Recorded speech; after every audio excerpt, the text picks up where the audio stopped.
Welcome to another episode of The Brand Called You, a video and podcast show that brings you leadership lessons, knowledge, experience, and wisdom from hundreds of successful people from around the world.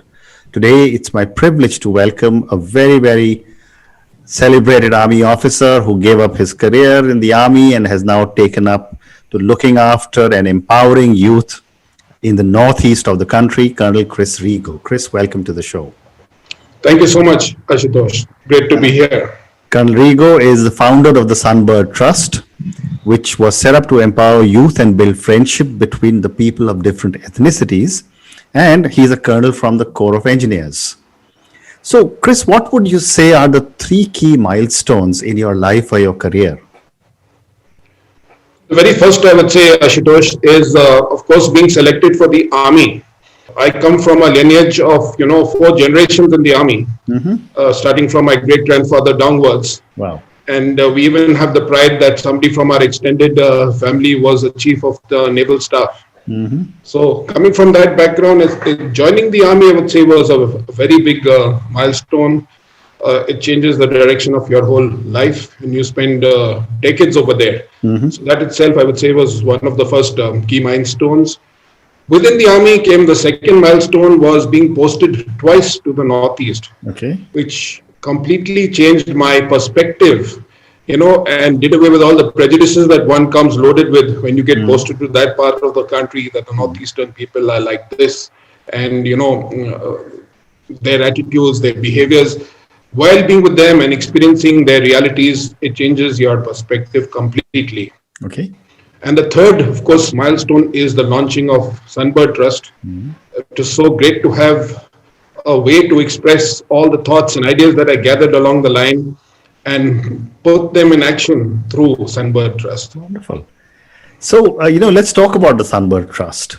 Yeah. Tell me about the kind of work that you are doing. So my experience in the Northeast has been basically that I personally saw the turbulence, sometimes even the violence that was there. And in such a beautiful part of our country, I felt it was totally unnecessary. And if you see that over decades, so much has been lost in livelihoods, in the way people live, the peace, the tranquility, and all for no good reason.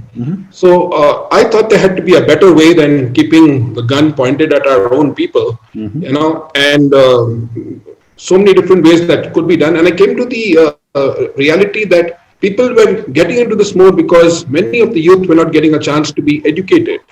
There were two different things. Firstly, it was their inability financially to access education, and physically living on so many hills, so far from the nearest school, having to stay in inaffordable hostels.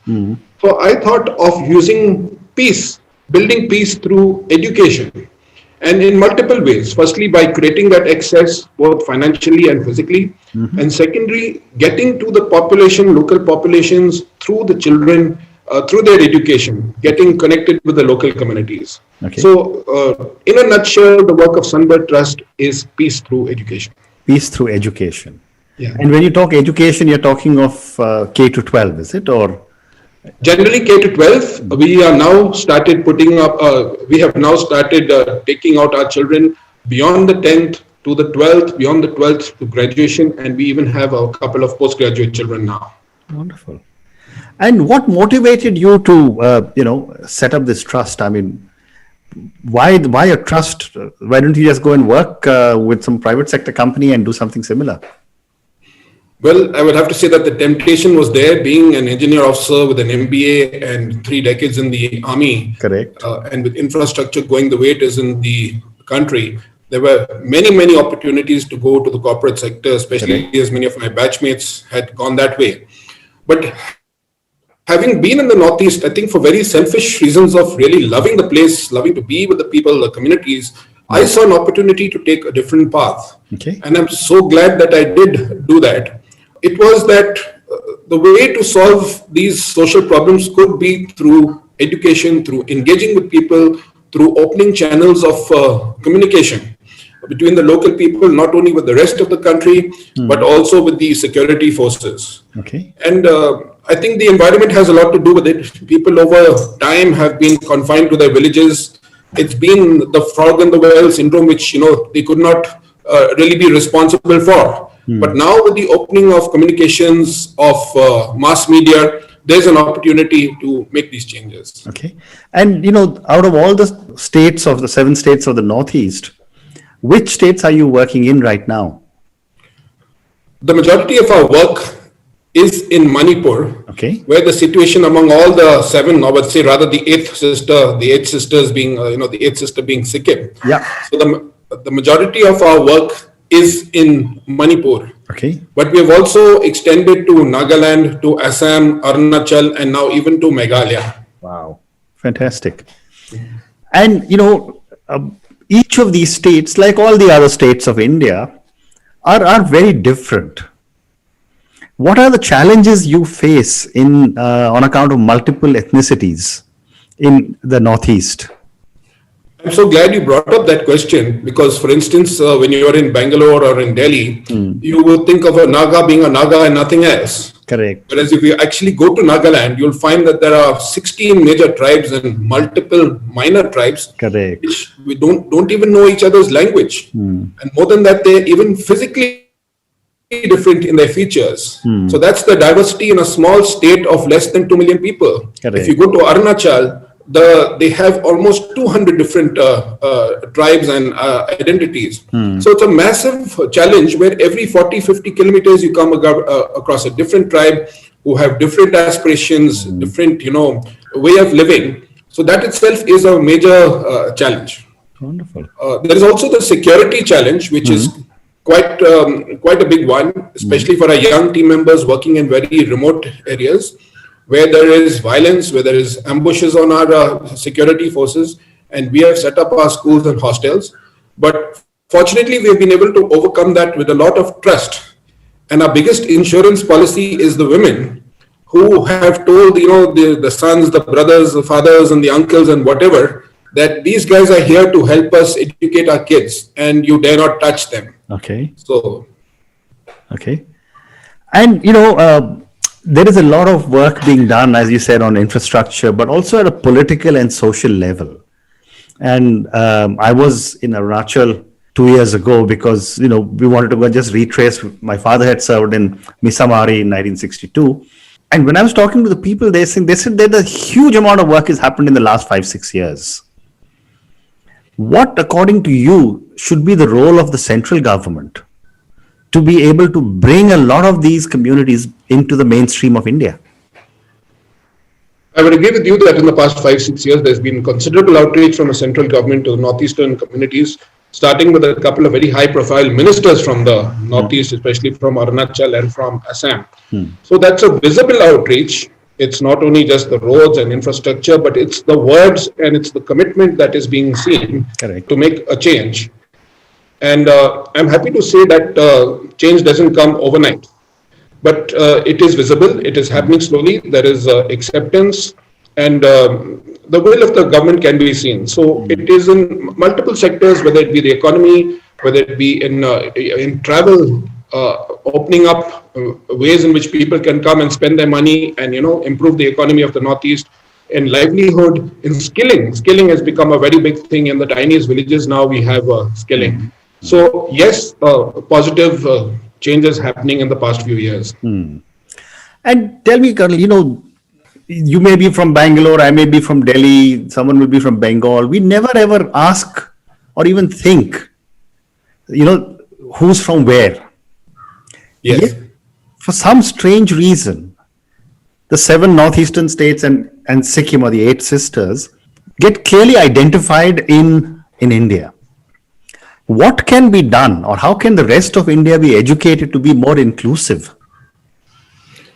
You see, Ashutosh, you and me have never met before, but we still identify on multiple ways. Correct. For instance, it could be Sachin Tendulkar, it could be Chana Bhotoras, it could be Hindi, Bollywood, Correct. cricket, you name it. Yeah.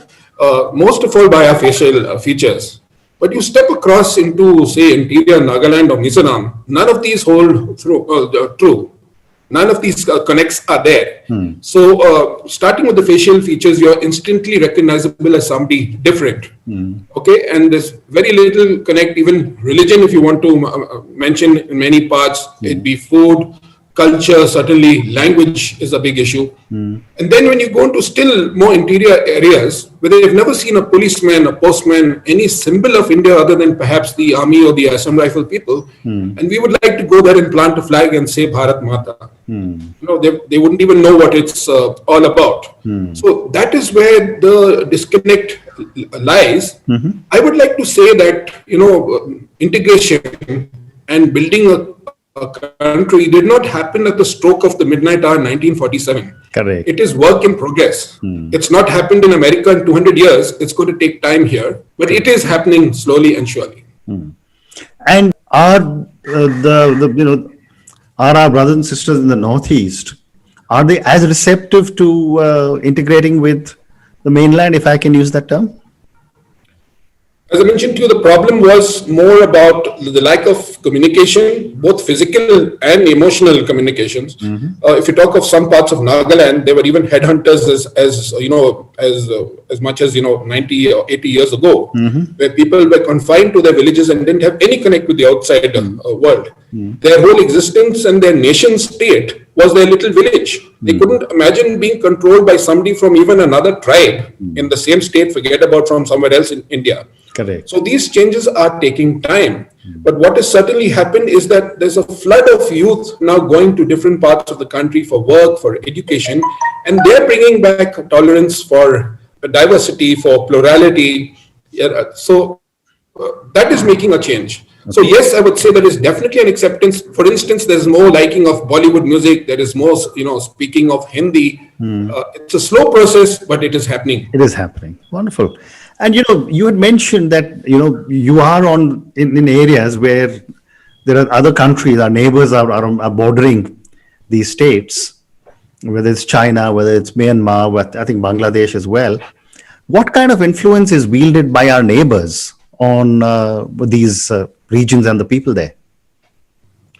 Few people would know that 99% of the Northeast has an international boundary.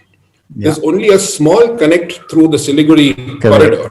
Correct. Right? So the rest of it is all with foreign countries.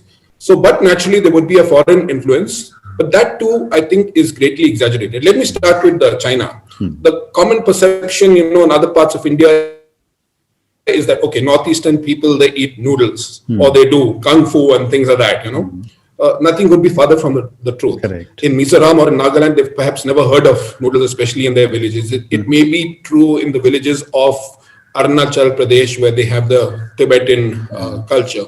So the Chinese influence, I would say, is quite restricted in other parts, excepting maybe in Arunachal or maybe some parts of Sikkim, where it's more the Tibetan rather than the Chinese influence.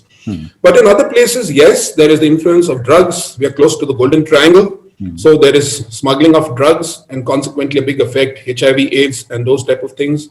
A lot of smuggling. And of course, there's a little bit of the infiltration from Bangladesh, which I hope will stop soon because Bangladesh is improving considerably as a nation in terms of their economy and whatever. Okay. And, what is the impact of China? I mean, a very highly developed country on some of the states there. So the Chinese influence, I would say, is very limited because culturally it is, I would say, almost negligible if you want to talk of Mizoram, Manipur, Nagaland, perhaps slightly in the northern areas of Arunachal, maybe in some areas of Sikkim, again, more of the Tibetan influence. Okay. With the recent changes in the security environment with China, there could be some changes in terms of them interfering, supporting the militants, whether in third countries like Myanmar, there's a possibility for them interfering. As of now, I would say that their influence is limited. There is a certain amount of interference and support for the militant groups, which we'll have to combat and contend with. Right. Otherwise, not more. I'd like to say one more thing about culture, pop culture that is there, especially in Nagaland and Mizoram. It is more towards Korean pop culture or Japanese pop culture, even weaning away from Western pop culture. Very interesting. So my next question on, related to the same region and all the work that you're doing there, Chris, this is the age of the millennials. And millennials in thinking are probably the same all over the world. That's the generation that's going to really take our world forward. What is your impression? And you work with children from K to 12, and what is your impression of the millennials? And what is their thinking of coming and working in the other states of India? So this perhaps is the first generation that has got contact with social media, with mass communication. Their parents never had that. Yes. They didn't even have electricity to have that connection. And now suddenly being exposed to so much, and as you would understand, the change is happening very, very rapidly. It is certainly having both a positive and a negative impact. Okay. I'd like to be straight with that. So being in the schools, we find that many of our kids get impacted by the mobile phones and the games, and that affects their learning outcomes. At the same time, we're able to leverage this in the remote areas and send them their learning through these devices. The second aspect would be that they're getting a lot of knowledge. It's their window to the world from what they've never seen and heard before. Correct. So they're able to now form opinions of various things, whether political, social, and cultural. And thirdly, they're able to leverage these platforms, whether it be YouTube or Facebook, for a bit of activism to stress their views. They are no longer willing to stay quiet, about maybe the way that their parents were. They want this level of activism. Wonderful. Again, on the negative side of things, it has created a bit of materialism. This that you see, which causes a bit of pressure on the parents to give them all these devices and give them all these things that they would like. So those are some of the aspects. But definitely it is helping them in a big way integrate with the rest of the country. They're able to source news and events that are happening everywhere else. They're able to connect with the rest of the country. That's a very important thing. Wonderful. So, I've got two more questions for you on related to Sunbird and you before I move to some personal questions. An army officer going and working in the Northeast and working with children and making a difference.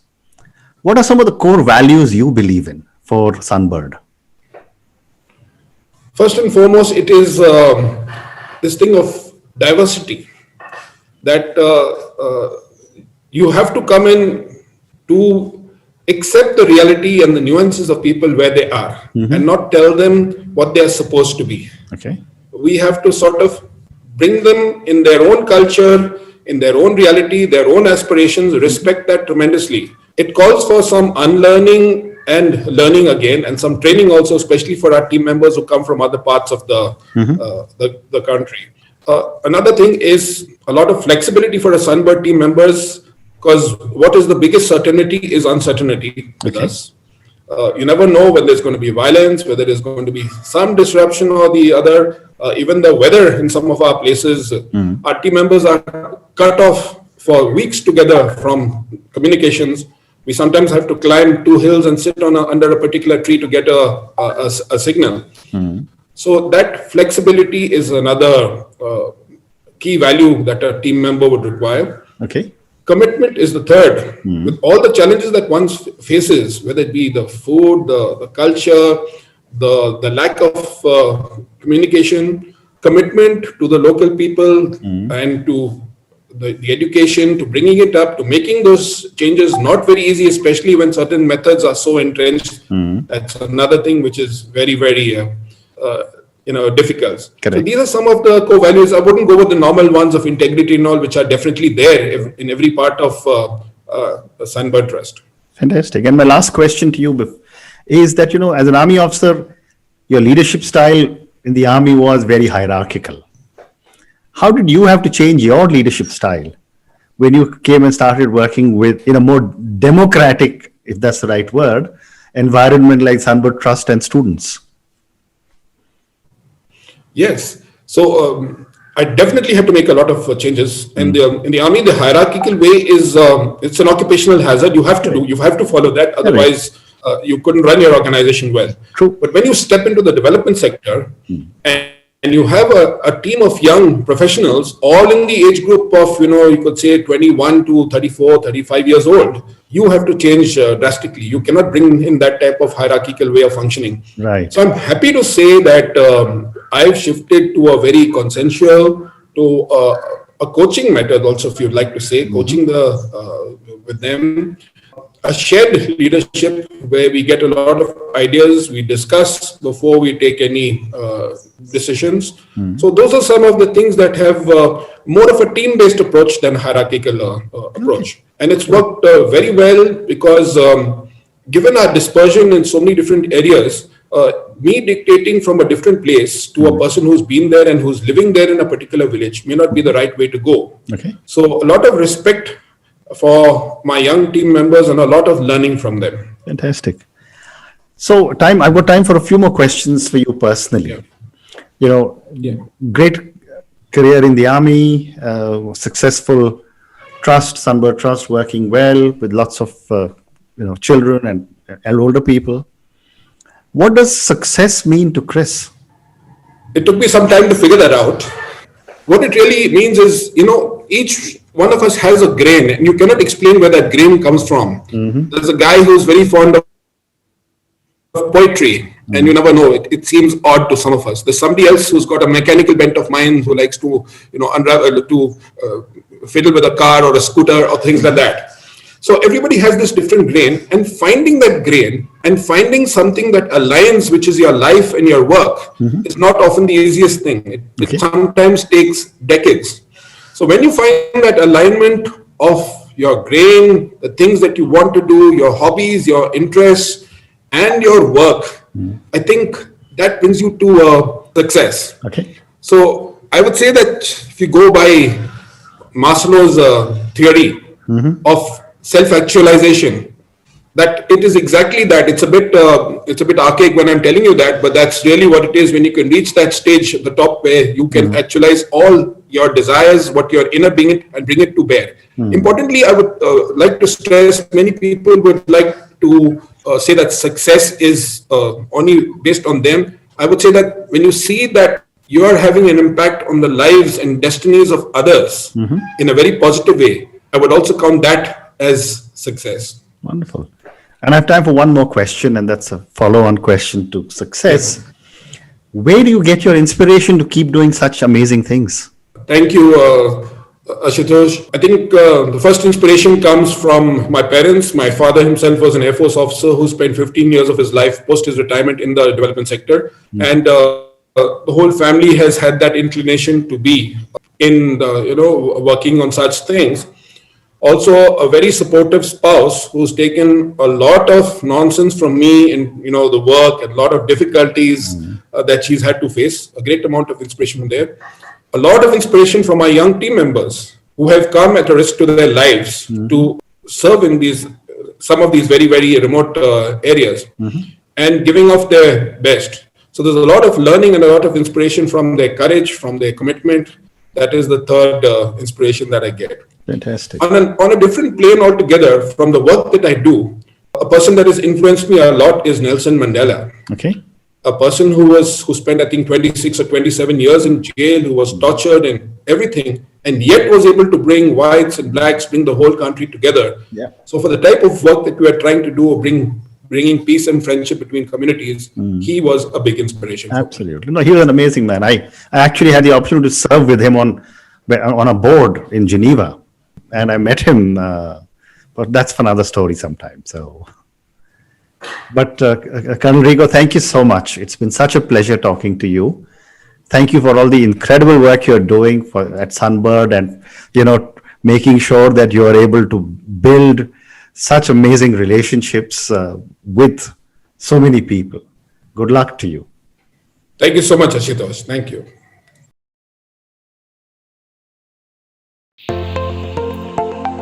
Thank you for listening to the Brand Called You videocast and podcast, a platform that brings you knowledge, experience, and wisdom of hundreds of successful individuals from around the world. Do visit our website www.tbcy.in to watch and listen to the stories of many more individuals.